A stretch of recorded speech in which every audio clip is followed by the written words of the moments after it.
বিশ্ববিদ্যালয়গুলোর যে নির্বাচন হয়ে গেল, এর মধ্য দিয়ে আপনার আসলে কি বলবেন যে এটি বিশ্ববিদ্যালয় নির্বাচন জাতীয় সব নির্বাচনের সঙ্গে এর কোনো সম্পর্ক নেই, এরকম কি, নাকি এটা একটা রিফ্লেকশন? ট্র্যাডিশনালি কিন্তু দেখা যায় যে বিশ্ববিদ্যালয়ের ডাকসু বা অন্যান্য ছাত্র সংসদ নির্বাচনে যে দল জয়ী হয়, তারা যে অটোমেটিক্যালি জাতীয় নির্বাচনে তাদের প্যারেন্ট পার্টি যে অটোমেটিক্যালি জাতীয় নির্বাচনে জয়ী হবে সেরকম কোনো প্রমাণ নেই। প্রমাণটা নেই এই কারণে যে ৮০ দশকে যখন জাসদ এবং বাসদ ডাকসুতে রাজত্ব করেছিল, একেবারে রাজত্ব করেছিল, তখন কিন্তু বাসদ এবং জাসদ জাতীয়ভাবে তেমন কোনো অবস্থান তৈরি করতে পারেনি। কাজে ওইটা প্রমাণ করে যে ডাকসু বা অন্যান্য ছাত্র সংসদ নির্বাচনের ফলাফল জাতীয় রাজনীতিতে সেভাবে প্রতিফলিত হয় না। আমি সরি, আমি একটু ইন্টারাপ্ট করছি। আপনি ৮০ দশকে এরশাদের আমলের নির্বাচনের কথা বলছেন, ওই নির্বাচনগুলি খুব একটা গ্রহণযোগ্যতা পায়নি। কিন্তু আমি যদি বলি ৯১ সালের নির্বাচনটি যেটি সর্বজনব্যাপী গ্রহণযোগ্যতা পেয়েছে, তখন কিন্তু আপনার মনে আছে নিশ্চয়ই ৮৯ সালের যে নির্বাচন হয়েছিল, ছাত্রদল বিজয়ী হয়েছিল এবং ৯১ হয়েছে বিএনপি সরকার গঠন করলো। আমার মনে হয় এই একটি মাত্র ক্লাসিক এক্সাম্পল আমাদের কাছে আছে। এর বাইরে আর কোনো নির্বাচন আপনি সেটা বলতে পারেন না, কারণ তার আগের যে ডাকসু নির্বাচন হয়েছিল সেই নির্বাচনে ছাত্র সংগ্রাম পরিষদ, ছাত্রলীগ এবং জাসদের যে ছাত্রলীগ, এদের যে জোট, সেই জোটটা কিন্তু ডাকসুতে বিজয় হয়েছিল। তো কাজেই তার মানে এই না যে ওই মুহূর্তে আওয়ামী লীগ এবং জাসদ জাতীয়ভাবে প্রভাবশালী ছিল, তা না। ছাত্রদের মধ্যে মানে যেই দল প্রাধান্য বিস্তার করতে পারে সেই দলের একটা অবস্থান অবশ্যই থাকে, কারণ ওই তরুণ সমাজই তো নির্বাচনের সময় তাদের প্রচারণায় সহায়তা করে এবং অনেক কাজ করে। তবে এই জামাতের ব্যাপারটা হচ্ছে যে শিবির শুধু ডাকসু না, মানে ৫টা ইউনিভার্সিটিতে নির্বাচন হয়েছে, ৫টিতেই তারা ব্যাপক মানে বিপুল ভোটে জয় লাভ করছে। তো সেটা থেকে একটা ধারণা হচ্ছে যে ছাত্রদের মধ্যে অন্তত শিবিরের এবং জামাতের আইডিওলজির একটা প্রসার যেটা ঘটেছে, সেটা সবার মনে হয় সবার অজান্তেই ঘটে গেছে। এটা নানা কারণ দেখাচ্ছে অনেকে, যে এখানে মাদ্রাসা থেকে অনেক ছাত্র এসছে গত ১০ বছরে, যেটা আগে কখনো হয়নি, সেটার একটা প্রতিফলন এখানে দেখা যাচ্ছে। এবং সেটার ফলে আপনার মনে আছে ডাকসু নির্বাচনের পরে কিন্তু জামাত জাতীয় নির্বাচনে জিততে পারে সেরকম একটা চিন্তা ভাবনা শুরু হয়েছিল এবং কথাবার্তা হয়েছিল, আলোচনা চলছিল। কিন্তু আমরা ডিসেম্বর মাসে যেটা দেখলাম, তারেক রহমানের দেশে ফিরে আসা এবং তার 5 দিন পর খালেদা জিয়ার মৃত্যুর পরে যেই শোক সারা দেশব্যাপী এবং যে বিশাল জানাজা ইত্যাদি, সেটার পর কিন্তু সবাই এখন বিএনপি মুখী হয়ে গেছে। আপনি দেখেন প্রতিটা দল কিন্তু প্রতিনিধি দল নিয়ে তারা তারেক রহমানের দরবারে গিয়ে হাজির হচ্ছে এবং তার সাথে আলাপ হচ্ছে। এবং আপনি একটা জিনিস খেয়াল করবেন, জামাত তারেক রহমানের সাথে দেখা করার পর তারা কিন্তু বলছে যে আসুন আমরা মিলেমিশে কাজ করি নির্বাচনের পর। অর্থাৎ তারা এখন বিএনপির সাথে সেই পুরোনো অ্যালায়েন্সে ফিরে যেতে চায়।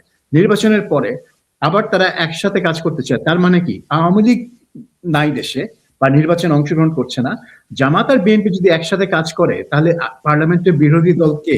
কোনো বিরোধী দল থাকবে না। তো জামাতের উদ্দেশ্য হচ্ছে, জামাত বুঝতে পারছে যে বিএনপি নির্বাচনে জয়ী হবে, সেজন্য তারা এখন যে ক্ষমতা এনজয় করছে, এই গত ১.৫ বছর ধরে যে ক্ষমতা ভোগ করে এসছে, সেই ক্ষমতা যাতে না হারায় সেজন্য তারা এখন তারেক রহমানকে প্রভাবিত করতে চেষ্টা করছে, যাতে তারা আবার ওই ২০০১ থেকে ৬ সালের মতো একসাথে একজোট হয়ে কাজ করে, মানে হচ্ছে সরকারে থাকে আর কি। জি জি, নিজুম মজুমদার, আমি কিন্তু সাবির মুস্তাফা যেই ব্যাখ্যাটা দিলেন আমি ঠিক উল্টোটাই শুনেছি। আমি শুনেছি বিএনপি এবং জামায়াত তাদের কৌশলগত কারণে তারা দেখাতে চায় এই নির্বাচন হবে একটি প্রতিদ্বন্দ্বিতাপূর্ণ নির্বাচন, মানে মানুষ যাতে বুঝতে পারে জামায়াত এবং বিএনপির মধ্যে খুব হাড্ডাহাড্ডি লড়াই হয়েছে, এই পারসেপশন নিয়ে তারা একটা গ্রহণযোগ্যতা তৈরি করতে চায়। আপনার কাছে কি মনে হচ্ছে সামরিক পরিস্থিতি দেখে? অনেক ধন্যবাদ সুলতান আপা। প্রথমত হচ্ছে যে আপনারা যে আলোচনা করছেন ডাকসু ইলেকশন, নির্বাচন, এই আলোচনাগুলোকে আমার কাছে, আমার যে অবস্থান, পলিটিক্যাল অবস্থান, সেগুলোকে আমি কমপ্লিটলি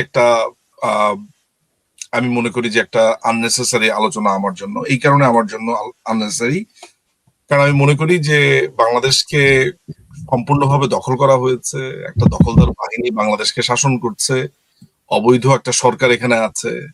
সেইখানে অবৈধ সরকারের কিছু ক্রীড়ানক বসে বসে আপনার দুইটা দলকে নিয়ে আপনার এক ধরনের কি বলবো, এক ধরনের এই এই যে নির্বাচন খেলা, ছাত্র সংসদের এগুলো, এই পুরো ব্যাপারটাই আমার কাছে একটা হাস্যকর ব্যাপার। প্রথম ভ্যালিডিটির জায়গাটা হচ্ছে এইটা। আমি যখনই আপনার এটা ভালো না খারাপ, প্রতিদ্বন্দ্বী কি প্রতিদ্বন্দ্বিতামূলক হয়েছে কিনা, এটা হলে ছাত্ররা নির্বাচিত হলে তাদের প্যারেন্ট দল ইলেকশনে জয়ী হবে কিনা, এই ধরনের তাত্ত্বিক আলোচনাতে যাওয়া মানে হচ্ছে প্রত্যক্ষ এবং পরোক্ষভাবে এই ভ্যালিডিটি দেওয়া যে everything is going smoothly, correctly সবকিছু ঠিকভাবে হচ্ছে। ফলে আমার অবস্থানটা এটা আমি পরিষ্কার করে নেই। আপনারা নিশ্চয়ই দেখেছেন যে ঢাকা ইউনিভার্সিটির যে ইলেকশনটা হয়েছে, সেখানে বিখ্যাত জালালের প্রেস নিশ্চয়ই দেখেছেন সেই গল্পটা, আমি ভুল না করে থাকলে আর কি, যে কিভাবে আপনার পেপার গুলো ছাপিয়েছে, কিভাবে তাদের ছেলেপেলেরা সেখানে কারচুপি করেছে। ওই জায়গাটা থেকেই বুঝে ফেলেছি যে সেখানে কেমন ইলেকশন ইঞ্জিনিয়ারিং হয়েছে, কি হয়েছে না হয়েছে। আর আমার তো একটা পর্যায়ে মনে হয়েছে যে ছাত্র দলের যে কয়েকজন নেতাকে তো আমার পরিষ্কারভাবে মনেই হয়েছে যে তারা সিম্পলি শিবিরের মুখপাত্র, বৃহত্তর ছাত্রদল শাখা। আমার কাছে রীতিমতো তাই মনে হচ্ছে। বিশেষ করে আজিজুল বাড়ি হেলাল সাহেবের একজন ভাতিজা বা একজন আত্মীয় মনে হয় আছে সেখানে। সেই ছেলেটির কথাবার্তা এমন যে ইলেকশনের পরে এসে বলছে যে যা হওয়ার হয়ে গেছে, আমরা শিবিরকে এখন স্বাগত জানাবো।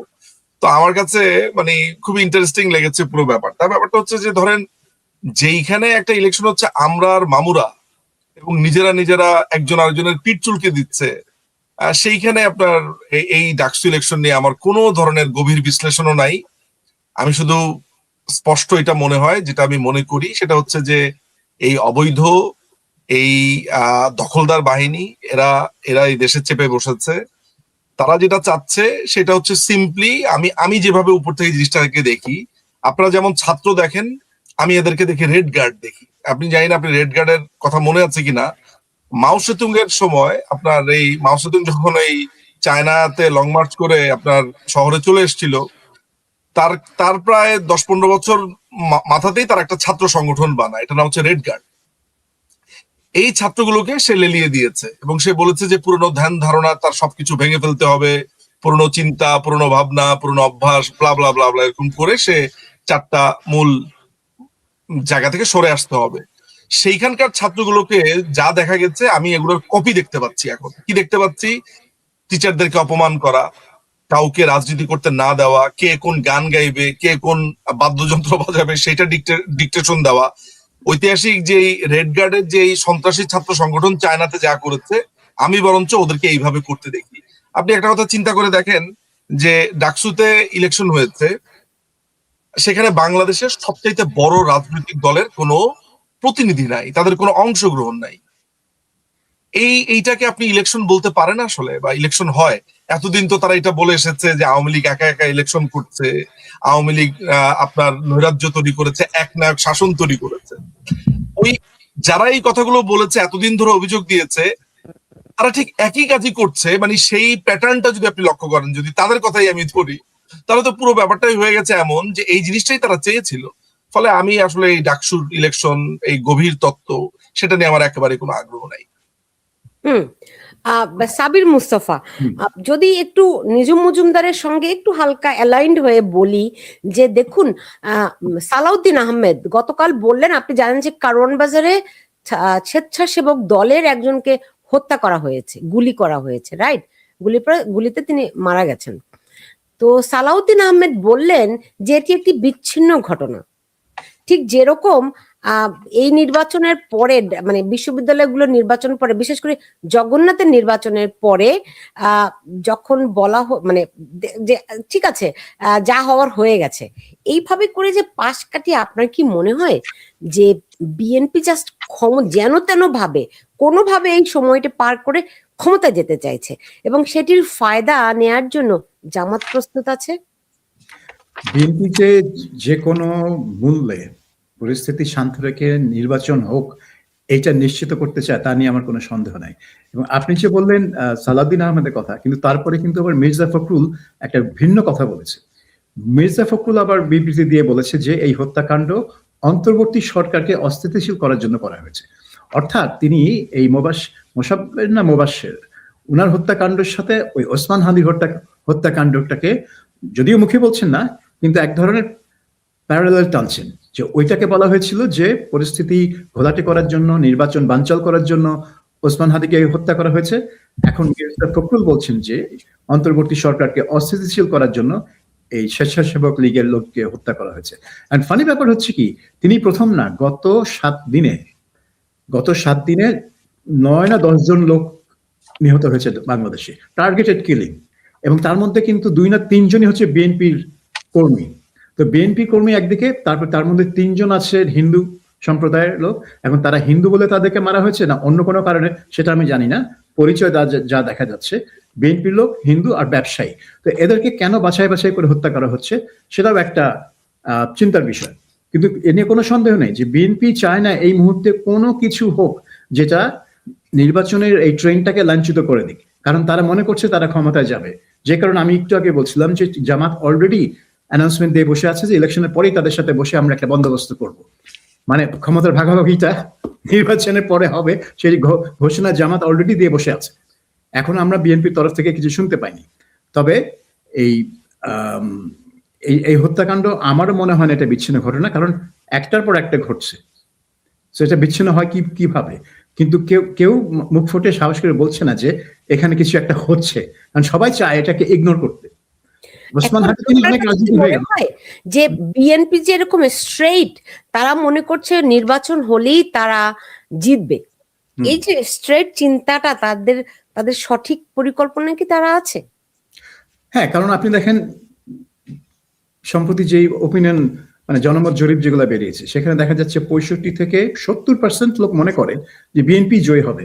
তো বাংলাদেশের মানুষ যদি মনে করে যে অমুক দল জয়ী হবে, তখন কিন্তু সবাই ওই দলকেই ভোট দেয়, কারণ তারা মনে করে যে জয়ী দলকেই ভোট দিতে পছন্দ করে, তাহলে মনে করে যে তাদের ভোটটার মানে মূল্য থাকলো আর কি। তো সেদিক থেকে বলতে গেলে এই বিএনপির পক্ষে একটা জোয়ার সৃষ্টির চেষ্টা কিন্তু সরকারের দিক থেকে করা হচ্ছে, কারণ তারেক রহমানকে তারা যেই ধরনের ফ্যাসিলিটি দিচ্ছে, নিরাপত্তা থেকে শুরু করে অন্যান্য ফ্যাসিলিটি, এবং মিডিয়া যেভাবে তারেক রহমানকে প্রজেক্ট করছে, এখানে কিন্তু অন্যান্য দলগুলো বলতেই পারে যে ভাই ইলেকশনের সময় তো তোমাদের একটা দলকে বা একটা দলের নেতাকে এইভাবে প্রজেক্ট করা উচিত না, কারণ এটা নির্বাচন হচ্ছে। কিন্তু সেটা কিন্তু কেউ বলছে না বা এবং কেউ মানছেও না। কাজে তারা সবাই ধরে নিয়েছে যে তারেক রহমান ফেব্রুয়ারি মাসে প্রাইম মিনিস্টার হবে, এবং সেই জন্য সবাই লাইন ধরে যাচ্ছে বিএনপি সেন্ট্রাল অফিসে তার কাছে ধর্ণা দিতে। নিজুম মজুমদার, আপনার কি মনে হয় এটি একটা আইসবার্গ, নাকি জামাত যেভাবে পরিকল্পিতভাবে অগ্রসর হয়েছে বা হচ্ছে, তো বিএনপির তরফ থেকে এটি কি তাদের একটা আত্মঘাতী সিদ্ধান্ত হতে যাচ্ছে কিনা, যে তারা মনে করছে তারা নির্বাচনে বিজয়ী হচ্ছে? আমি আগে আপনাকে একটা কার কথা কোট করছি সেটা আমি বলবো না, তবে বাংলাদেশ আওয়ামী লীগের অত্যন্ত গুরুত্বপূর্ণ একজন নেতার কথা আমি আপনাকে কোট করি। কলকাতাতে আমরা এরকম গল্প করছিলাম, তো একটা পর্যায়ে তিনি আমাকে বললেন যে উনার অ্যাসেসমেন্টটা যেটা ছিল, উনি যে গুরুত্বপূর্ণ পদটাতে ছিল, সেই গুরুত্বপূর্ণ পদে বাংলাদেশের একটা একটা বড় জায়গাটাকে তিনি আসলে টেক কেয়ার করতেন, তিনি সামলাতেন। তিনি তখন বলেছেন যে অন্যান্য দলের ব্যাপারটা উনি একভাবে দেখেন, জামাতের ব্যাপারটাকে উনি একভাবে পর্যালোচনা করেন। জামাতের একটা টার্গেট ছিল 2040 সালে তারা ক্ষমতায় যাওয়ার জন্য তারা এক ধরনের মরণ কামড় দেবে, এটা জামাত অনেকটা ওনাকে বলতেন বা আনে বানে কথা বলার চেষ্টাও করতেন, এবং জামাত মোটামুটি তার নিজেকে গুছিয়েছে 2040-কে কেন্দ্র করে আসলে। তো এই কথাটা যখন আমি শুনেছিলাম তার কাছে, আমি আরো একটু ডিটেলস জানতে চেয়েছি যে ওয়াই টু, মানে 2040 এটা কেন একেবারে পার্টিকুলারলি জামাতের কাছে এই টিকে থাকাটা এবং এই টিকে থেকে তাদের সমর্থন, তাদের ভোট, সাংগঠনিকভাবে নিজেদেরকে শক্তি করার দিকে জামাত সবসময় মনোযোগী ছিল, এবং তারা মনে করেছে যে 1971 সালের যে পুরো মানে কলঙ্কটা তাদের গায়ে লেগে আছে, এই জায়গাটা থেকে তারা নিজেদেরকে অনেকটুকু সামলে নিয়ে এসেছে 54 বছরে, আর একটু পথ বাকি। এটা হচ্ছে সেই নেতা আমাকে এই কথাটা বলেছে, এবং তারা ওরকমই অনেকটা গ্রামাটিক্যালি আগাচ্ছিল। 2024-এর 5ই অগাস্টটা তাদের কাছে আনএক্সপেক্টেড, এবং তারাও আসলে কল্পনা করেনি যে এই ধরনের একটা পরিস্থিতি তৈরি হবে। যদিও এই পুরো প্ল্যান, প্রোগ্রাম এবং যা কিছু আপনি দেখেছেন তার সাথে তারা অতপ্রতভাবে জড়িত। কিন্তু এইটার রেজাল্টটা ঠিক এইভাবে আসবে বা এইভাবে এটা সামনে ধরা দিবে সেইটা তাদের কাছেও অনুমেয় ছিল না। এই প্রেক্ষাপটটা প্রথমে আপনাকে আমি একটু জানিয়ে রাখলাম। একেবারে আমি নামটা বলতে পারলে খুব ভালো হতো, তাহলে আপনি বুঝতে পারতেন যে থাকে না একটা কথার ভ্যালিডেশনটা আরো বৃদ্ধি পেত আর কি। বাট নামটা আমি বলতে পারছি না বলে দুঃখিত। ফলে এই যে এখন আপনি যা দেখতে পাচ্ছেন যে এই যে ক্ষমতায় তাদের আসার সম্ভাবনা বা এটা আসছে, আমার পার্সোনাল মতামত আপনার সাবির ভাইয়ের সাথে আমি মোটামুটি আমি একমত পোষণ করি আসলে উনার অ্যাসেসমেন্টটার সাথে। এইটা কেন আমি করি, কারণ হচ্ছে যে বাংলাদেশের সামগ্রিক প্রেক্ষাপটটাকে যদি বিবেচনা করি তাহলে সাবির ভাইয়ের কথাগুলা খুবই বাস্তবসম্মত বলে আমার কাছে মনে হয়। তবে আমি আগে আপনাকে বলেছি যে এই ধরনের আলোচনা করা মানে হচ্ছে যে একটা অবৈধ দখলদার বাহিনীকে পরোক্ষভাবে হলো ভ্যালিডেশন দেওয়া, বাট যুক্তির ক্ষেত্রে পার্টিকুলার টপিকে আসলে কথাগুলো প্রয়োজন বলে মনে করছি। জামাতের দেখেন 1991 সালে যখন ইলেকশন হয় তখন আমার মনে আছে যে আমরা জানতাম যে বাংলাদেশ আওয়ামী লীগ ক্ষমতায় আসবে, এটা মোটামুটি আমরা নিশ্চিত ছিলাম। এবং আপনি মনে করে দেখবেন এরশাদ পতনের আন্দোলনের ওই সময়টার পরে বঙ্গবন্ধু, মুক্তিযুদ্ধ, এই ব্যাপারগুলোর এক ধরনের আমরা আবেশ দেখতে পেয়েছি সেই সময়টার এক ধরনের মানে সোজা কথা হচ্ছে যে সারা বাংলাদেশে কিন্তু টক অফ দ্য টাউন এটাই ছিল যে আওয়ামী লীগই ক্ষমতায় আসবে। বলা হয় যে ইলেকশনের আগের কিছু কথাবার্তা বা ওই ধরনের কিছু ক্যাম্পেইনে এটা হয়তো বা মোড় ঘুরে গেছে।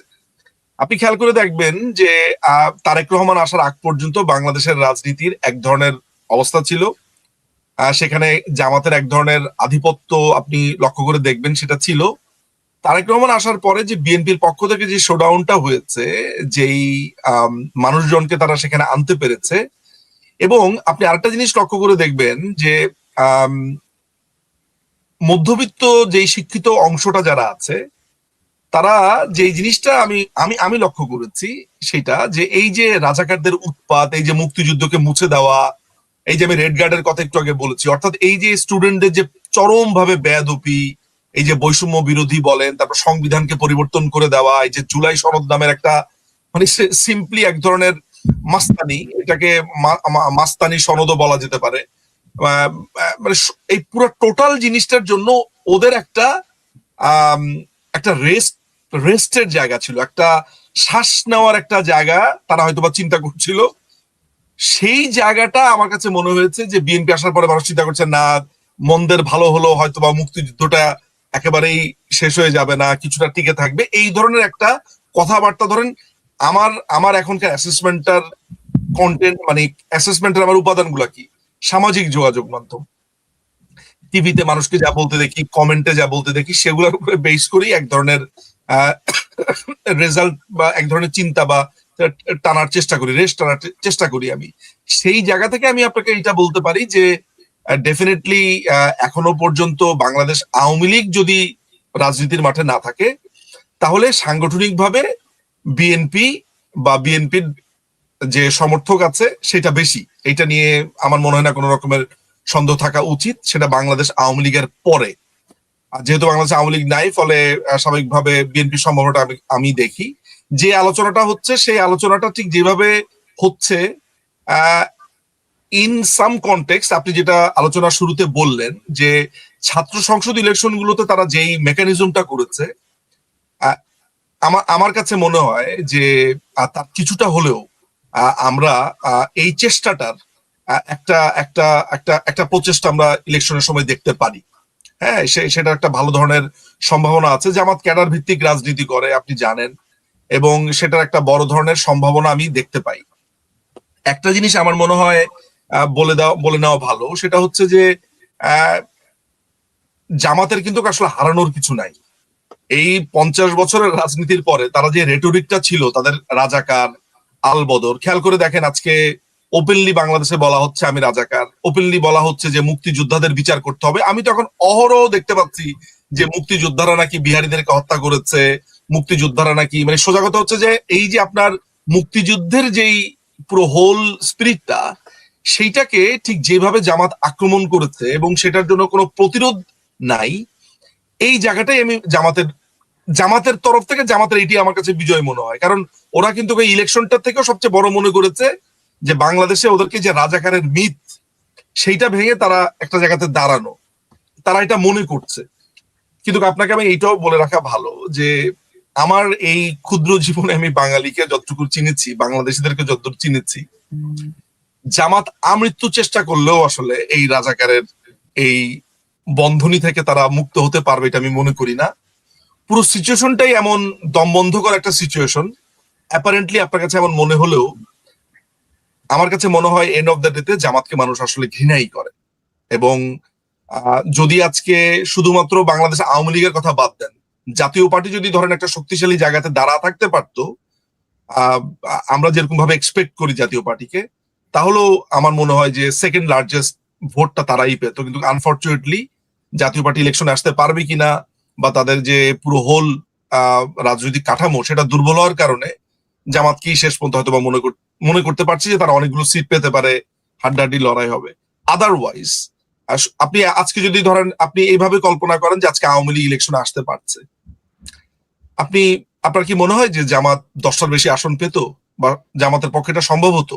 জাস্ট আপনি চিন্তা করেন, দেশে আর কোনো ঝামেলা নাই, নর্মাল ইলেকশন হচ্ছে, জামাত ইলেকশনে এসেছে এরকম একটা সিচুয়েশনে। ফলে আমার কাছে মনে হয় যে বিএনপির সম্ভাবনাটাই আমি বেশি দেখতে পাই।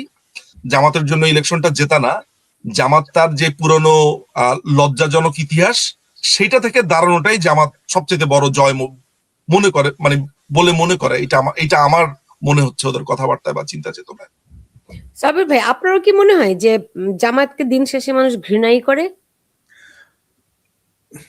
জামাতকে বাংলাদেশের বেশিরভাগ মানুষ কখনোই একটা স্বাভাবিক দল হিসেবে গ্রহণ করে নাই, এবং এটার এক কারণ হচ্ছে যে বাংলাদেশের মানুষ আসলে উগ্রবাদী, ধর্মীয় উগ্রবাদকে কখনোই ওইভাবে রাজনীতিতে প্রশ্রয় দেয় না।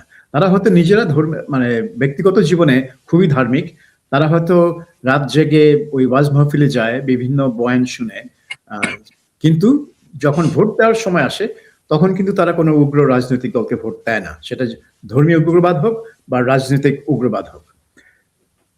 তাহলে আর তার সাথে যোগ হয়েছে ৭১-এর ঘটনা। ঘৃণাটা আসে ৭১ থেকে, ওই ধর্মীয় উগ্রবাদ বলে না। ধর্মীয় উগ্রবাদ বলে তাদেরকে তারা দূরে রাখতে চায়, কিন্তু ৭১-এর কারণে বাংলাদেশে অনেকের চোখে ঘৃণা আসে যখন তারা জামাতের কথা ভাবে। এবং আমার মনে আছে জামাতের একজন প্রাক্তন প্রয়াত নেতা, নিজামুদ্দিন নিশ্চয়ই জানেন, ব্যারিস্টার ছিলেন, আব্দুর রাজাক।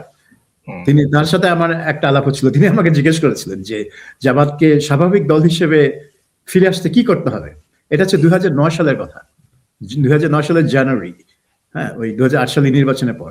আমি থেকে বলেছিলাম আপনারা দুইটা কাজ করেন, একটা হচ্ছে আপনাদেরকে স্ট্রেট অ্যাডমিট করতে হবে যে ৭১-এ আপনারা একটা বিরাট ভুল করেছিলেন এবং সেজন্য আপনারা ক্ষমা প্রার্থী, এটা এক। আর ২ নম্বর হচ্ছে যে ৭১-এ আপনাদের যত নেতা ছিল পার্টির সবাইকে দল থেকে বাদ দেন, তাদেরকে অবসরে পাঠিয়ে দেন, আপনাদের নেতৃত্ব পুরো পোস্ট 72 নেতৃত্ব নিয়ে আসেন। তখন সে বলে যে দুটোর একটা করলে হবে না। আমি বললাম যে না, আপনাদের এই ৭১ হচ্ছে আপনাদের অ্যালবাট্রস, আপনাদের ঘাড়ে বসে আছে সে।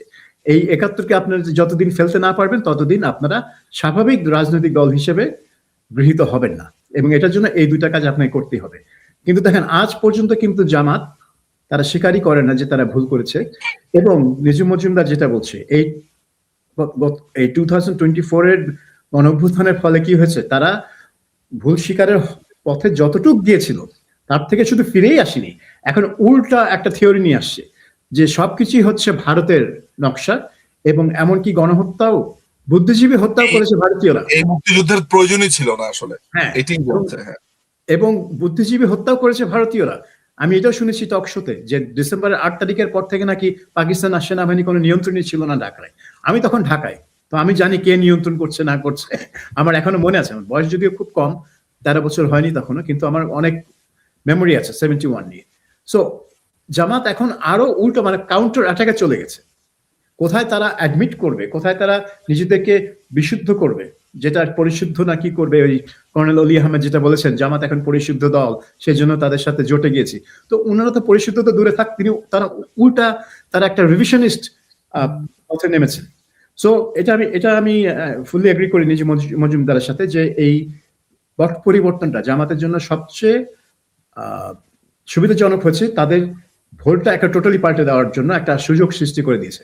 এবং তাদের কিন্তু এই যে কথাগুলো তারা বলেছে 14ই ডিসেম্বর থেকে শুরু করে 16ই ডিসেম্বর, এটা নিয়ে কিন্তু কোনো প্রতিবাদ, কোনো পুশব্যাক কিচ্ছু হয়নি। সরকার থেকে তো হয়নি, এবং সরকারের বাইরেও যারা নর্মালি মুক্তিযুদ্ধ নিয়ে কথা বলেন তারাও কিন্তু মোটামুটি চুপচাপ হয়েই বসে আছেন। তো নিজুম মজুমদার, আওয়ামী লীগ ছাড়া এই নির্বাচন কতটা গ্রহণযোগ্য হবে? সেটাতে আমি আসছি। এখানে আমার মনে হয় আরেকটু আপনাকে আমি একটু বলি, সেটা হচ্ছে যে জামাতের এই ইলেকশনের একটা ব্যাপার, যে সাবির ভাই যেটা বললেন যে পোস্ট 72 যদি আনেও, আমি কিছু প্র্যাকটিক্যাল উদাহরণ দেই। সেটা হচ্ছে যে বাংলাদেশের মানুষ মূলত আল্লাহ এবং ইল্লাহ, এই দুটোকেই আমরা কথায় কথায় বলি, এই দুটোকেই আসলে চায়। বাঙালি, আমি জানি না বৃহত্তর অর্থে বাঙালি বলা উচিত কিনা, আমি বাংলাদেশিই বলি, আর একটু ছোট করে আনি ভূখণ্ডটাকে, বা রাষ্ট্র সীমানাতে নিয়ে আসি। আমি আমার জীবদ্দশাতে বাংলাদেশিতে, বিশেষ করে বাংলাদেশি মুসলমানের যে ক্যারেক্টার যেটা আমি দেখেছি, তারা মনে করে যে সে যদি কারো ক্ষতি করে এবং যদি গভীরভাবে সে আল্লাহর কাছে এটার জন্য ক্ষমা চায়, তাহলে সে ক্ষমা পেতে পারে। ফলে সে একই দিকে চাকভুম নাচ দেখতে তার খুব ভাল লাগে, তার পানীয় খুব ভাল লাগে, আপনার অ্যালকোহল তার খুব ভাল লাগে, এবং একই সাথে সে জুমার নামাজ পড়তে খুব পছন্দ করে। সে প্রতি জুমাতে বাংলাদেশের মানুষ জুম্মা মোবারক বলতে সে খুবই পছন্দ করে। জুম্মা মোবারক বলতে এসে যে তরুণটি বলছে, তার আবার একজন নারীর দিকে খুবই তাকাতেও তার খুব পছন্দ, তার খুব ভাল লাগে, সে ভালোবাসে। সো এই যে দুই ধরনের কন্ট্রাডিক্টরি ভালোবাসা, এই ভালোবাসা তাকে আজীবনই যে কোনো, বিশেষ করে জামাতের মতো একটা উগ্র ইসলামিক দলের ব্যাপারে তার সবসময় মাথায় থাকবে যে জামাতকে যদি ক্ষমতায় আনা হয় তাহলে তাকে খুবই বড় ধরনের একটা সমস্যায় পড়তে হবে। তার জীবনে আর এই দুটো জিনিস একসাথে সম্ভবত আসা হবে না।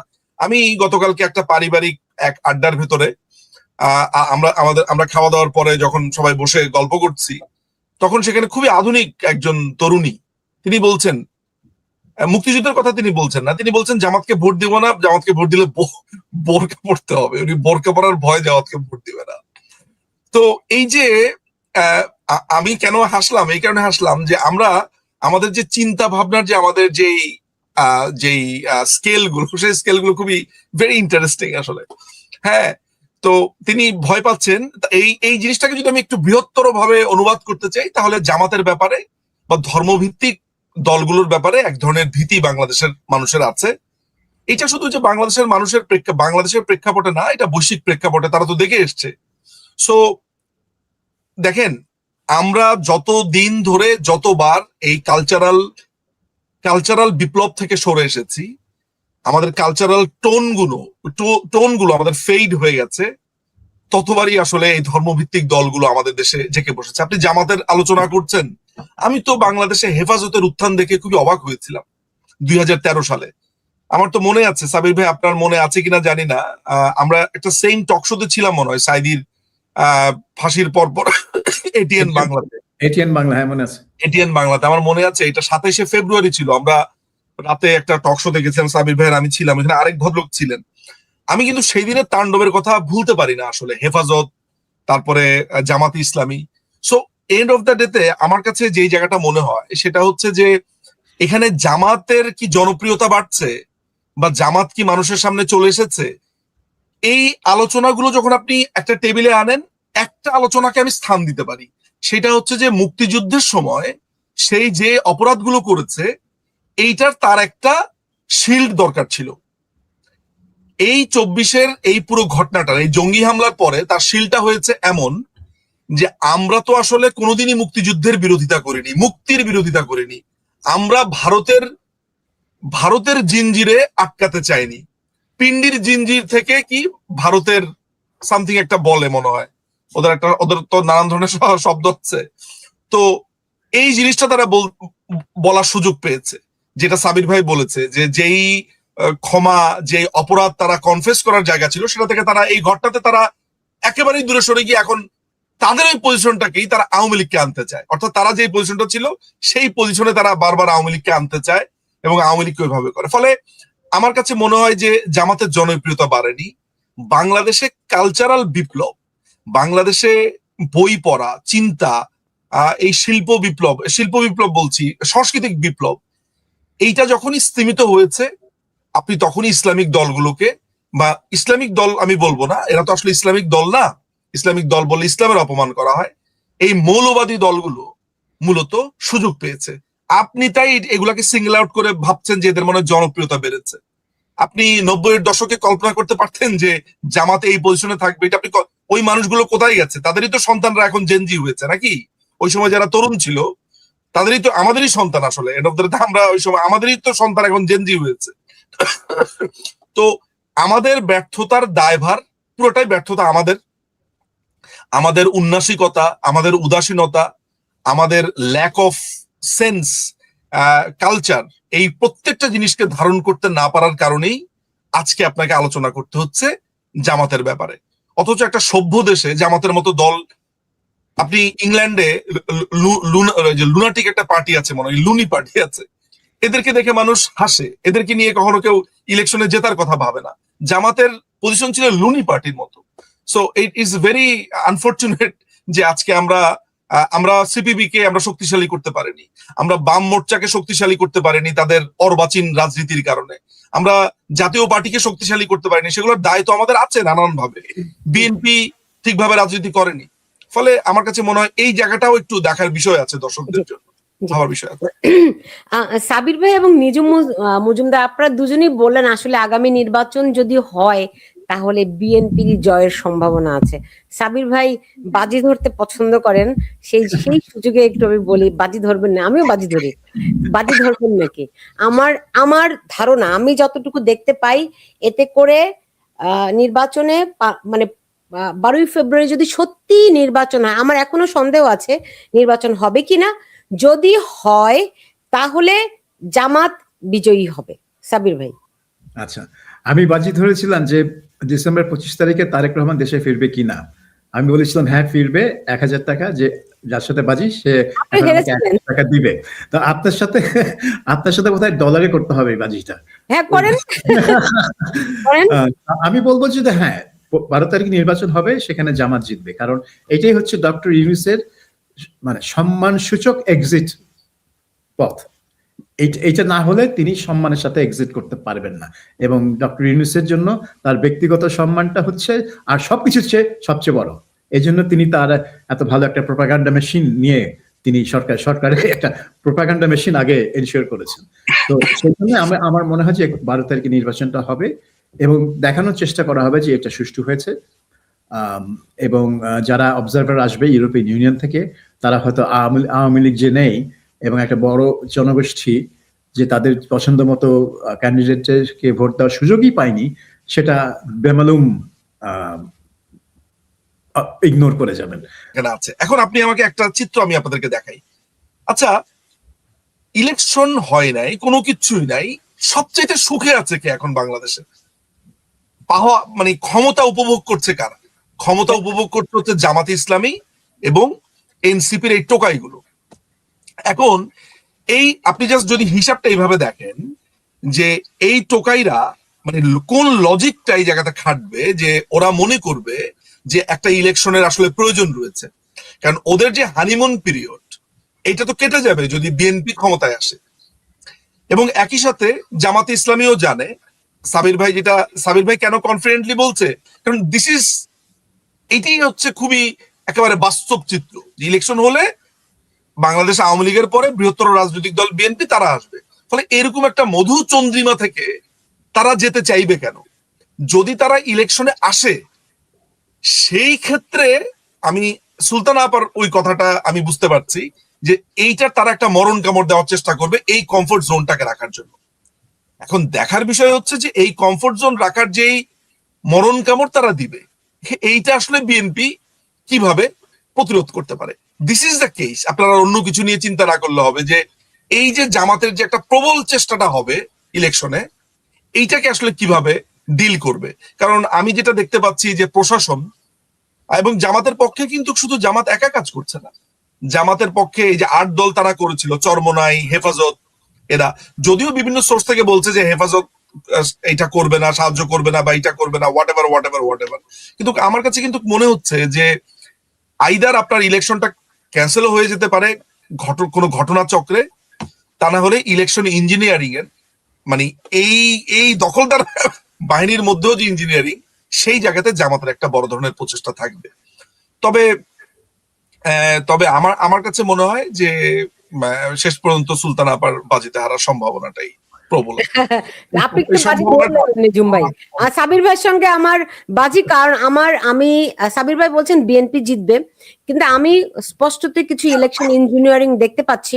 জামাতের হাতে আছে বাংলাদেশের মানুষদের ডেটাবেস, পুরো এনআইডি বলেন, ভোটার তালিকা বলেন, এটি কিন্তু জামাতের হাতে, এবং তারা এটি ধরে ধরে কাজ করছে বলে আমি শুনেছি। যে সমস্ত তথ্য উপাত্ত, তাদের প্রস্তুতি যা দেখতে পাচ্ছি, তাতে করে আমি সাবির ভাইয়ের সঙ্গে $100, সাবির ভাই $100 একটু কম হয়ে গেল, আপনি একটু বাড়িয়ে ধরেন। না ভাইয়া, আমার চাকরি বাকরি নাই এখন, আমি একটু বেশি যেতে পারবো না। আচ্ছা, $100 বাজি আমরা 12 ফেব্রুয়ারি নির্বাচন, 13 ফেব্রুয়ারি আমরা আলোচনা করব। ওকে, সেদিন একদম যদি ইলেকশন হয় ওই দিন। ও আমার এখানে ঠিক আছে, যদি ইলেকশন হয়। সাবির ভাই, ইলেকশন নিয়ে আপনার ইয়াটাকে, ইলেকশন হবে কি হবে না? না, ওটা আমি বললাম যে আমি তো মনে করি ইলেকশন হবে। ওকে, ইলেকশন হবে। আমি বলছি যে ইলেকশন হবে কিনা আই ডোন্ট নো, বাট যদি হয় সেক্ষেত্রে জামাতের একটা প্ল্যান আছে, ভেরি স্ট্রং ইঞ্জিনিয়ারিং আছে বলে আমি বিভিন্ন জায়গা থেকে শুনতে পেয়েছি। যাই হোক, বাজি আমরা রাখলাম, 13 ফেব্রুয়ারি আমাদের কথা হবে সাবির ভাইয়ের সঙ্গে।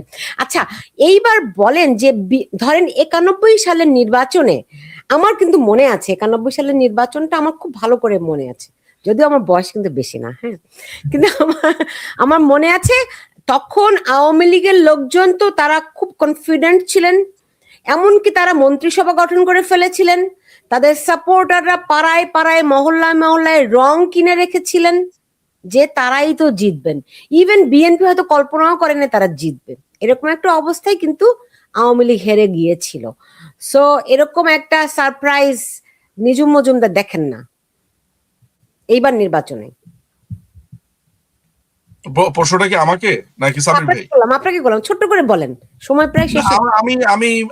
আমি এরকম দেখেন, আমি আপনাকে একটা কথা, সেটা হচ্ছে যে আপনি যদি ভোটের রেশিওটা চিন্তা করেন, ভোটের রেশিওটা আমরা ভোট দিতে যাব না, আমাদের পার্টি থেকে আমাদেরকে নির্দেশনা দেওয়া হয়েছে এবং আমরা এই ব্যাপারে একমত যে আমরা এখানে ভোট দিতেও আমরা যাব না, আমাদেরকে ছাড়া কোনো ভোট নাই। সো আমি ধরে নিচ্ছি যে আওয়ামী লীগের প্রেজেন্ট নাই, যদি কেউ অতি উৎসাহী হয়ে ভোট দিতে যায়, বা জামাত যদি ধরেন ওই যে প্রভোগ করে যে তোমার মামলা এই হবে সেই হবে, এই ধরনের হয়তো এগুলো অঞ্চল ভেদে হতে পারে, বাট সামগ্রিকভাবে বাংলাদেশ আওয়ামী লীগ আমরা ভোট দিতে যাব না, আমাদের এলাই যারা আছে তারা সহ আমরা ভোট দিতে যাব না, ওরা ওদের ভোট করবে। কিন্তু এই পুরো জায়গাটাকে যদি আপনি একটা নর্মাল একটা গ্রিডে ধরেন, একেবারে নর্মাল সিচুয়েশনে, তাহলে তো এটা চোখ বন্ধ করে আপনি দ্য রেজাল্ট, আপনি তো জানেন কি হবে। আপনি যে আলাপটা এখানে উঠিয়েছেন, সেই আলাপের সূত্রটা হয়েছে যেইটার ইঞ্জিনিয়ারিংটা আপনি দেখতে পেয়েছেন, যে এই ডাকসু, চকসু, রাকসু যেসব ইলেকশন গুলোতে যা হয়েছে, তাদের প্রভাব প্রতিপত্তি, প্রশাসনের লোকজন, সেইটার উপরে বেস করে আপনি বলছেন। তো আমি তারপর আপনি জনসমর্থনের কথা যদি ধরেন, আপনি জনসমর্থন, এগুলো তো খুবই ম্যানিপুলেটিভ কথাবার্তা আমরা সোশ্যাল মিডিয়াতে দেখি, যে এইবার জামাতের ভোট দিবে, এগুলো তো জামাতের ছেলেপেলেরা ছড়ায়। জামাতের, আপনি তো জানেন যে সোশ্যাল মিডিয়াতে জামাতের তাদের সোশ্যাল হ্যান্ডেল গুলোতে জামাতের প্রভাবটা কিভাবে তারা গত অনেক বছর ধরেই করে আসছে, সেইটা নিয়ে আমি ভাবিত না। আসলে দেখেন, আমি আর আপনি যে কথাটা আজকে অনলাইনে বলছি, রাস্তাতে নামলে ইটস কমপ্লিটলি ডিফারেন্ট। হ্যাঁ, আর সবচেয়ে বড় ব্যাপার, আমরা তিনজনই দেশের বাইরে থাকি, আমরা বাংলাদেশটাকে দেখি হচ্ছে যেভাবে দেখি, বাংলাদেশে থেকে বাংলাদেশের সিচুয়েশনটা ওইভাবে দেখে না, যেটা আমি আগে বুঝতাম। যখনই দেশে যেতাম দেখতাম যে আমাদের ইংল্যান্ডে থেকে ভাবার, বাংলাদেশে বসে ভাবার মধ্যে পার্থক্য। ফলে আপনি এইটা ভাবলে চলবে না যে বাংলাদেশের রাজনীতি কিন্তু নির্ধারণ করে বাংলার মধ্যবিত্ত। বাংলাদেশের মধ্যবিত্ত, শিক্ষিত মধ্যবিত্ত, তারা এবং সুইং ভোটার যারা আছে তারা বাংলাদেশের রাজনীতিকে এক ধরনের নিয়ন্ত্রণ করে। আমি কোনোভাবেই মনে করি না যে বাংলাদেশের মধ্যবিত্ত এখনো পর্যন্ত এত উন্মাদ হয়ে গেছে, এখনো তাদের মানে এখনো মানে এই আচ্ছা, অবস্থায় বাংলাদেশে আপনি তো পৌঁছেছে, যদি সেখানে সেখানে একটা ধর্মভিত্তিক আপনি বলতেছেন যদি একটা ফেয়ার ইলেকশন হয়, তাই না? তো আমি বলতেছি যদি ইলেকশন হয় সেটি ফেয়ার হবে কি হবে না আমি কিন্তু এটা বলছি না, আমি একটা ইঞ্জিনিয়ারিং দেখতে পাচ্ছি, ওই প্রেক্ষাপটে আমি বললাম। সাবির ভাই, আমি সেটা তো আমি বলেছি আমার আলাপে আপনাকে যে এখন এখন কমফোর্ট জোনে, মানে আপনাকে এটার জন্য খুবই রকেট সায়েন্টিস্ট হতে হবে না সুলতান আপা। না। আপনি একটা কথা চিন্তা করে দেখেন যে এই মুহূর্তে ইলেকশন যদি না হয়, এরকম একটা অবস্থা থাকে, সবচেয়ে বেনিফিটেড কারা হচ্ছে? জামাত ইসলামী এবং এনসিপি। জি। এনসিপির এই টোকাইগুলো, এরা যে হম্বিতম্বি আয় রাজুতে আয়, একে মার তাকে ধর, একে জুতার মালায় গলায় দেয়, এই যে বৈষম্য বিরোধী যাদেরকে দেখছেন, এই পাতি মাস্তান থেকে শুরু করে, মানে এরা তো যখন তখন রাস্তাঘাট আটকাচ্ছে, জুলাই যোদ্ধা, অমুক যোদ্ধা, তমুক যোদ্ধা। এই পুরো জিনিসটা, এরা তো স্টেক হোল্ডার, এই অচলায়তনের স্টেক হোল্ডার কারা? এরা, তাই না? জি। দেখেন সেই গত জুলাইয়ের ঘটনা, এখনো পর্যন্ত তারা, আজকেও দেখলাম একটা ভিডিওতে দেখলাম তারা রাস্তা আটকে বসে আছে। অর্থাৎ তারা ওই যে লেগেসিটা, ওইটারও এখনো তারা সুবাসটা নিতে চায়। তো 12ই ফেব্রুয়ারি হওয়ার পরে তাদের জীবন কেমন হবে তারা কি এখন বুঝতে পারে না? ফলে তারা কেন এত ইজিলি জিনিসটাকে গিভ আপ করে দিবে? ওই জায়গাতে গিয়ে আপনার যে সংখ্যাটা, আমি ওইখানে আপনাকে ভাউচ করতে চাই, yes you are right, but বাংলাদেশের রাজনৈতিক প্রেক্ষাপট ভিন্ন তো না। হ্যাঁ, সাবির ভাই, সাবির ভাই, আপনি দেখুন 12 ফেব্রুয়ারি একটা গণভোটও হবে, তো যদি হ্যাঁ জয়যুক্ত হয় তাহলে আমরা বাংলাদেশের প্রেক্ষাপটটি বা কিরকম একটি বাংলাদেশ পাবো? দেখুন, বাংলাদেশে কোনো গণভোটে কখনোই জয়যুক্ত হয়নি এবং এইবার হওয়ার কোনো সম্ভাবনা নেই। বাংলাদেশ এই গণভোটটা হচ্ছে সবচেয়ে উদ্ভট একটা গণভোট, কারণ এখানে সংবিধান সংশোধনের প্রস্তাব করা হয়েছে। যেই সংবিধান সংশোধনের প্রস্তাব নিয়ম মাফিক প্রথমে সংসদে 2/3 ভোটে পাশ হবে, তারপরে প্রয়োজন হলে এবং বিধান থাকলে গণভোটে যাবে। তো ইনারা মনে করছেন যে ঘোড়ার আগে গাড়িটা বসিয়ে দিচ্ছেন, যে আগে আমরা গণভোট করব, গণভোট হলে হেই সব তো হয়ে গেল, পাশ হয়ে গেল, তার মানে এটা জনগণ চায়, সুতরাং সংসদ যাতে এটা নিয়ে আর খেলা না করে। কিন্তু আমার কথা হলো যে এই সনদ কিছুই করবে না, কারণ হ্যাঁ ভোটে মানে গণভোট যদি পাশও হয়, এই জুলাই সনদের যেই কতগুলা প্রস্তাব এখানে তো বলা আছে, মানে 4টা দেওয়া আছে যে আপনাকে হ্যাঁ বলতে হবে এবং সেটা 4টার বেলায় হ্যাঁ, না বললে 4টার বেলায় নাই, মানে ইটস এ স্টুপিড গণভোট আমি আর জীবনে দেখিনি। আর সেখানেও আপনার 48টা প্রস্তাব আছে অন্তর্নিহিত, এই 4টার মধ্যে কিন্তু 48টা প্রস্তাব। এই 48টা প্রস্তাব বাংলাদেশে কয়টা মানুষ পড়তে পারে বা পড়তে পেরেছে? আমার তো মনে হয় না 10% লোকও পড়তে পেরেছে। তার মধ্যে কয় % লোক অ্যাকচুয়ালি বুঝবে যে ওনারা যেটা পড়ছেন সেটার মানে কি, সেটার ইমপ্লিকেশন কি, হ্যাঁ না, এটা কি করে, মানে এটা সংস্কার হয় কি করে? কাজে এটা একটা খুবই মানে উদ্ভট একটা সংস্কার অথবা গণভোট। কিন্তু যাই হোক, গণভোটটা হচ্ছে এবং এটা আমার ধারণা যে হ্যাঁ ভোটটাই জয়যুক্ত হবে, কারণ বাংলাদেশের ইতিহাসে না ভোট কখনোই জয়যুক্ত হয়নি। দেখতে হবে যে আসলে টার্ন আউটটা কত লোক আসলে ভোটটা দিল, এটা হচ্ছে এক। আর 2 নম্বর হচ্ছে এই প্রস্তাবগুলো যখন পার্লামেন্টে যাবে, যদি বিএনপি 2/3 আসন পায়, আমি বলছি না বিএনপি 2/3 আসন পাবে, কিন্তু তারা যদি পায়, এখন তারা কি, বা সংখ্যাগরিষ্ঠতা তো পাবে, তারা কি সবগুলাই বাস্তবায়ন করবে? কারণ এখন তো আবার মানে পার্লামেন্টে ওগুলাকে ভোট করতে হবে, পাশ করতে হবে। তারা কি সবগুলো করবে? কারণ এগুলোর অনেকগুলোতে কিন্তু তারা আগেই রিজার্ভেশন দিয়ে রেখেছিল। কাজে যেগুলো তাদের রিজার্ভেশন আছে, যদিও রিজার্ভেশন গুলো উঠানো হয়ে গেছে, কিন্তু তাদের মনে তো উঠানো হয়নি, তারা তো দিয়েছে, তারা জানে সেটা। তো তারা যেটা আপত্তি দিয়েছে সেটাকে কেন তারা বাস্তবায়ন করতে যাবে, কোন দুঃখে? কাজে আমার মনে হয় যে এই জুলাই সনদ বাস্তবায়ন নিয়ে আরো ক্যাচাল আছে এবং সেই কারণে এই জামাত চাচ্ছে সবাই মিলেমিশে কাজ করতে, কারণ এই জুলাই সনদটা জামাত এবং এনসিপির জন্য অমূল্য সম্পদ।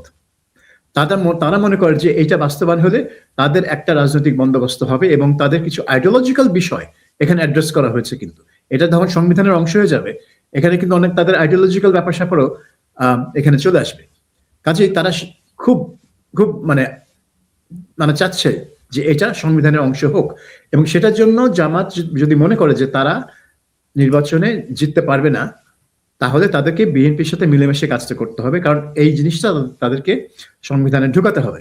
1 নম্বর। 2 নম্বর হচ্ছে, আপনি হয়তো আপনার যে সোর্স থেকে খবর পেয়েছেন জামাত একটা ইঞ্জিনিয়ারিং এর পরিকল্পনা করছিল, আমি যদি ধরে নিই যে আপনার সোর্সটা ভালো এবং জামাত একটা প্ল্যান করছিল কিছু একটা কারসাজি করে বিভিন্ন এটা তো 300টা আসনে 152টা বেসিক্যালি 151টা আসনে কারসাজিটা করতে হবে, তাহলেই তো হয়ে যায় সংখ্যাগরিষ্ঠতা।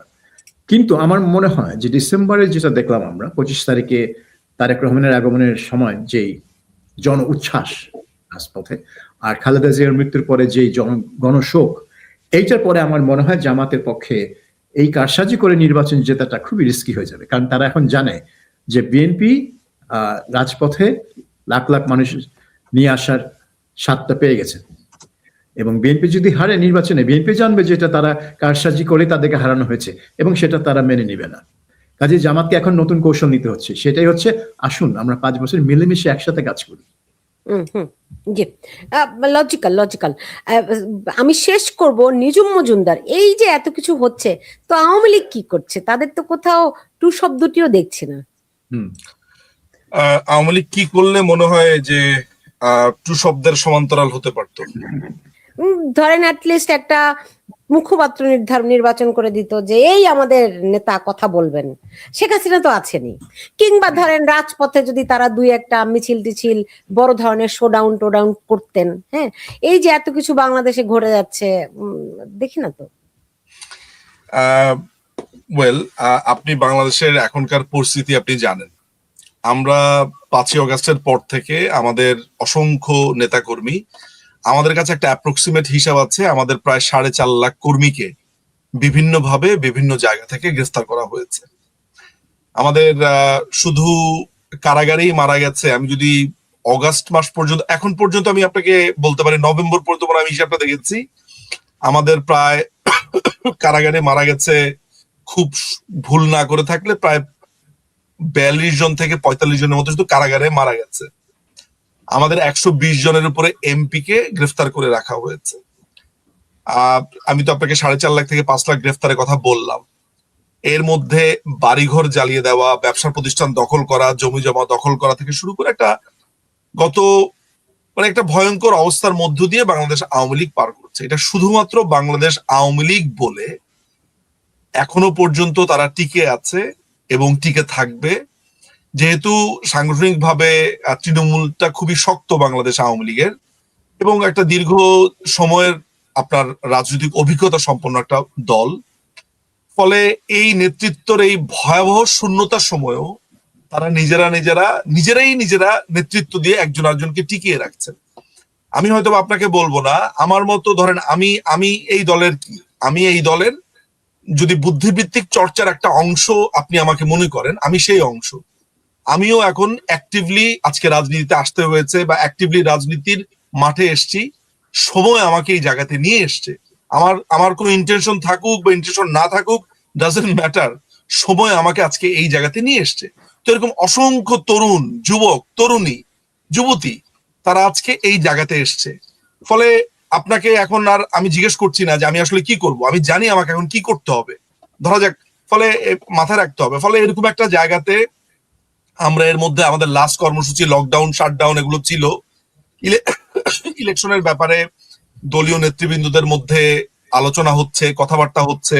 দেখেন, আমি আপনাকে দল বা নেত্রীর আমাদের যেই একেবারে ক্লাসিফাইড যেই কর্মসূচি, সেগুলো নিশ্চয়ই আমি ওপেন প্ল্যাটফর্মে আমি বলতে যাব না। তবে এতটুকু আপনি নিশ্চিত থাকতে পারেন যে বাংলাদেশ আওয়ামী লীগ তো পরিস্থিতি দেখছে, তাদের এক ধরনের চিন্তা ভাবনা আছে, এবং বাংলাদেশে যে কোনো কিছুই হচ্ছে না কেন সেখানে আপনার ঘটনা আওয়ামী লীগের উপরে চাপিয়ে দিয়ে নতুন ধরপাকড় শুরু হচ্ছে।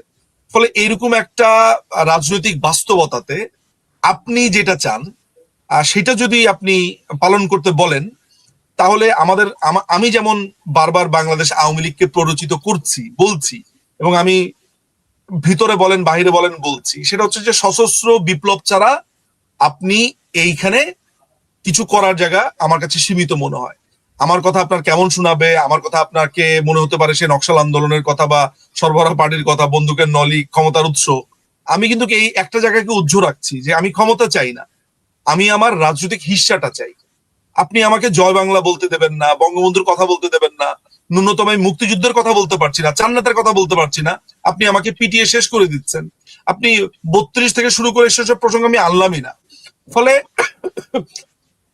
আপনার কাছে আমি আপনাকে একটা কথা বলে রাখছি যে আমরা একটা গৃহযুদ্ধের দিকে আগাচ্ছি, এবং আমি একটা দীর্ঘ সময় ধরে বলে এসেছি, দীর্ঘ সময় বলতে গত 1 বছরের মধ্যে আমি আপনার প্রোগ্রামে অনেকবার বলেছি, এবং আমি জানি এই অচলায়তন যদি এইভাবে চলতে থাকে তাহলে আমরা we will take up arms, এবং এইটা ছাড়া আমাদের আর কোনো উপায় থাকবে না।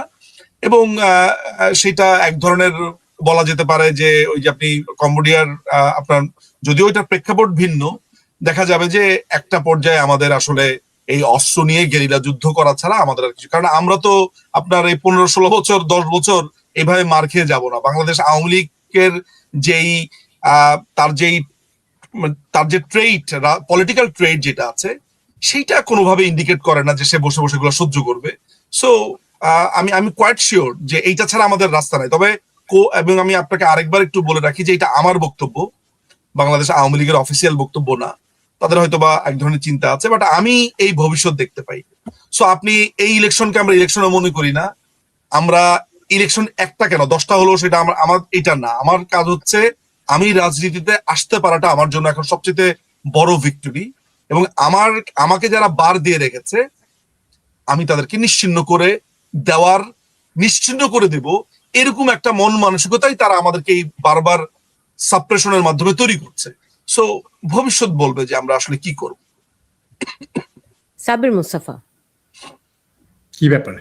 মানে এই যে নিজুম মজুমদার যেই সশস্ত্র বিপ্লবের কথা বললেন, সেটা তো আওয়ামী লীগের ব্যাপার, তারা সশস্ত্র সংগ্রাম করবে কিনা। যেরকম যারা 2024 সালের আন্দোলনের নেতৃত্ব দিয়েছিলেন, নাহিদ ইসলাম, আসিফ মাহমুদ, তারাও কিন্তু বলেছেন মাঝে মধ্যে বিভিন্ন সাক্ষাৎকারে যে 5ই অগস্ট যদি সেনাবাহিনী গুলি করতো তাদের উপর, তাহলে তারা গৃহযুদ্ধ শুরু করার জন্য প্রস্তুত ছিল।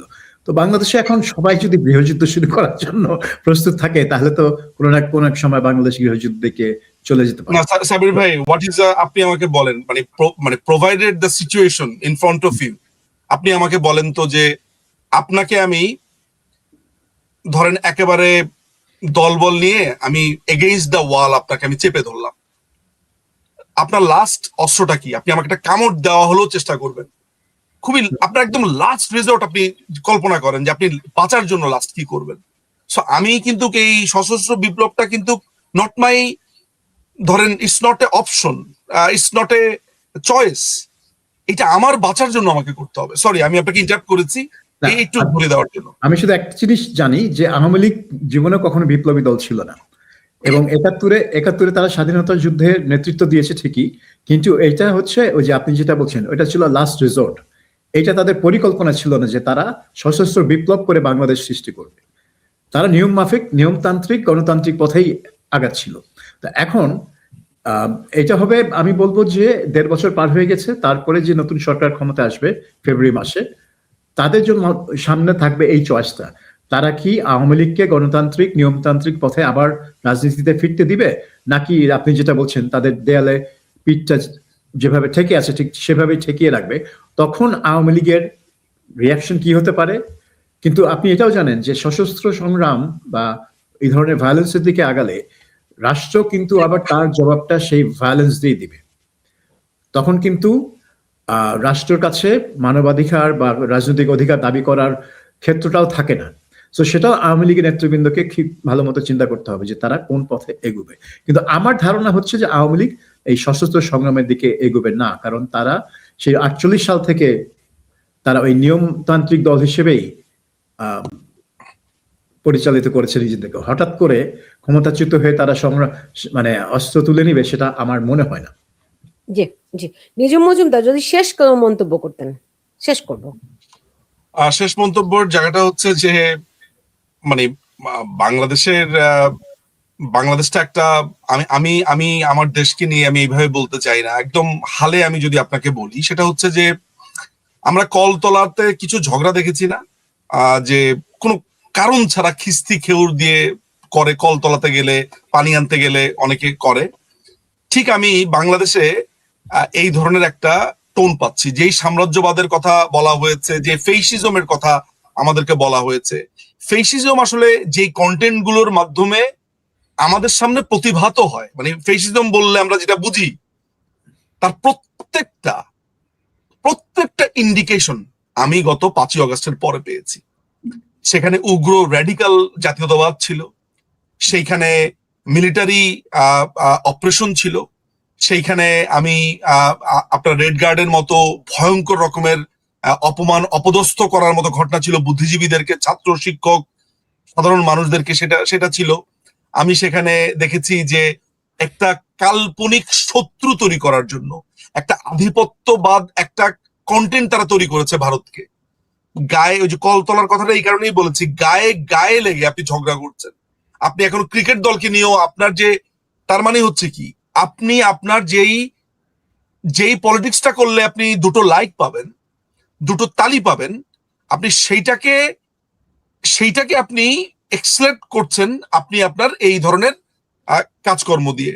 আজকে আপনি ভারতে যাচ্ছেন না কি কথা বলে, একটা নর্মাল একটা প্লেয়ারের কন্ট্রাক্ট, সেই কন্ট্রাক্ট তারা ক্যান্সেল করেছে। আপনি একটা পুরো অনির্বাচিত একটা দখলদার বাহিনী, আপনি পুরো একটা ক্রিকেট টিমকে নিয়ে সিদ্ধান্ত নিয়ে ফেলেছেন।